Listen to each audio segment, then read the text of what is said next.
मुल्क के army chief को भी जानता हूं, आईएसआई के चीफ को भी जानता हूं, मैं मुख्तदरा को भी जानता हूं।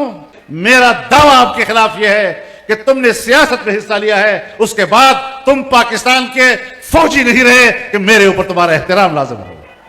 तुम्हारे किरदार ने कौम के सिरों पर जिल्लत और रुसवाई का टोकरा रखा था।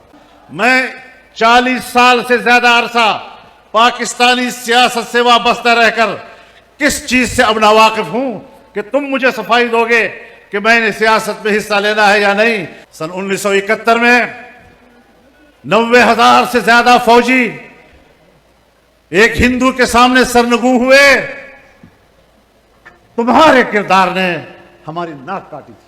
शायद या तुमने मुझे नहीं पहचाना या मैंने तुम्हें नहीं पहचाना, लेकिन मुझे पूरी तरह इत्मीनान है कि मैंने आपको ठीक समझा है। वापस फौजी बन जाओ, वापस फौजी बन जाओ, जहां से निकले वही खड़े हो जाओ, मैं आपके शाना बशाना खड़ा हो जाऊंगा। अस्सलाम वालेकुम नाज़रीन इकराम, आपको मुकम्मल वीडियो दिखाते हैं। मौलाना फजल रहमान ने दरो दीवार हिला कर रख दी, इस्टेब्लिशमेंट और हुकूमत की आंखें खोल दी। मौलाना फजल रहमान ने कहा कि मुल्क के अंदर तुमने जमहूरियत का बेड़ा गर्क कर दिया है, तुम नहीं चाहते कि इस मुल्क में जमहूरियत फले और फूले।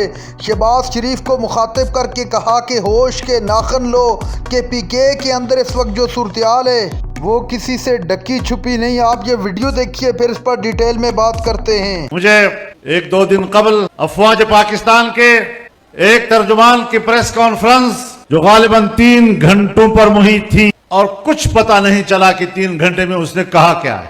इतनी फसाहत और बलागत के साथ बात कर रहा था। वो बज़ाहिर तो तासुर दे रहा था कि वो ये बातें किसी और के खिलाफ कर रहा है, लेकिन जो भी बात करता था कोशिश करता था कि वो मेरी बातों का जवाब दे। मैं जिस जगह पे खड़ा हूं किसी दलील से हूं, मैं यूं ही दस्त गरेबान नहीं जमाने से।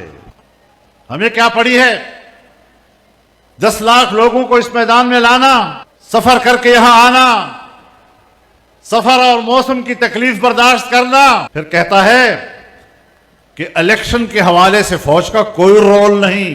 मैं भी आपको बताना चाहता हूं कि आईन में, कानून में, रूल्स में कोई रूल्स नहीं है कि फौज सियासत में बात करे।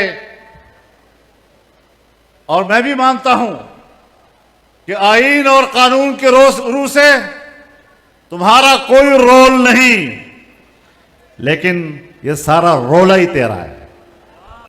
कहता है फौज पर तनकीद करना ये मुल्क से बगावत है, फौज पर तनकीद करना ये तो मुल्क के खिलाफ बात करनी है। हां, मैं भी जानता हूं फौज मेरी रियासत की मुहाफिज है,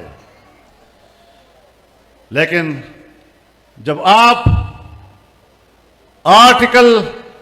आईनी आर्टिकल के मुताबिक हल्फ उठाते हो फौज में शामिल होने के वक्त कि मेरा सियासत से कोई ताल्लुक नहीं होगा, मैं सियासत में कोई हिस्सा नहीं लूंगा, फिर जिस वक्त तुम सियासत में हिस्सा लेते हो तो फिर तुम उस वक्त पाकिस्तान के फौजी नहीं रहते।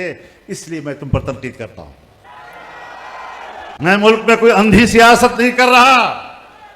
मैं मुल्क के आर्मी चीफ को भी जानता हूं, आईएसआई के चीफ को भी जानता हूं, मैं मुख्तदरा को भी जानता हूं।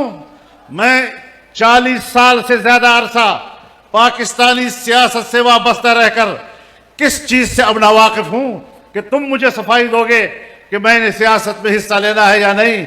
मेरा दावा आपके खिलाफ यह है कि तुमने सियासत में हिस्सा लिया है, उसके बाद तुम पाकिस्तान के फौजी नहीं रहे कि मेरे ऊपर तुम्हारा एहतराम लाजिम हो। वापस फौजी बन जाओ, वापस फौजी बन जाओ, जहां से निकले वही खड़े हो जाओ, मैं आपके शाना बशाना खड़ा हो जाऊंगा। शायद या तुमने मुझे नहीं पहचाना या मैंने तुम्हें नहीं पहचाना, लेकिन मुझे पूरी तरह इत्मीनान है कि मैंने आपको ठीक समझा है। मुझे आपके बारे में अपनी राय देने में कोई किसी किस्म का तरद्दुद नहीं है। मेरे मोहतरम दोस्तों, पाकिस्तान के क़याम में तुम्हारा कोई रोल नहीं। पाकिस्तान को पाकिस्तान के हिंदुस्तान के मुसलमानों ने बनाया, अवाम ने बनाया, कुर्बानियां दी और उन कुर्बानियों के नतीजे में पाकिस्तान बना है। और पाकिस्तान का झंडा तुमने नहीं लहराया, पाकिस्तान का झंडा हमने लहराया है। पाकिस्तान जब बना है तो तुम्हारा किरदार पाकिस्तान को तोड़ने में है, पाकिस्तान को बनाने में नहीं है। सन 1971 में 90,000 से ज्यादा फौजी एक हिंदू के सामने सरनगू हुए। तुम्हारे किरदार ने हमारी नाक काटी थी। तुम्हारे किरदार ने कौम के सिरों पर जिल्लत और रुसवाई का टोकरा रखा था। हम भी आपको जानते हैं और आप भी हमें जानते हैं। और तुम अगर वर्दी पहनकर मुझ पर कोई रौब डालने की कोशिश करते हो तो मैं आपको बताना चाहता हूं कि तुम सारे मिलकर भी मेरे जिस्म पर रूह तक नहीं रेंगती। मामलात को ठीक करो। हम इसलिए आए हैं कि आपको बताएं कि मामलात को ठीक करो। सियासत से दस्तबरदार हो जाओ, अपने पोजीशन पर वापस चले जाओ। और मैं ये भी आज आपकी ताईद से कहना चाहता हूं, आपकी ताईद से कहना चाहता हूं कि आपको कबायली इलाकों से निकलना होगा। ऑपरेशनों के नाम पर हमें अपनी खैरख्वाहियां मत दिखाओ। तुमने 2010 से ऑपरेशन शुरू किए, आज 2024 है, 14-15 साल हो गए।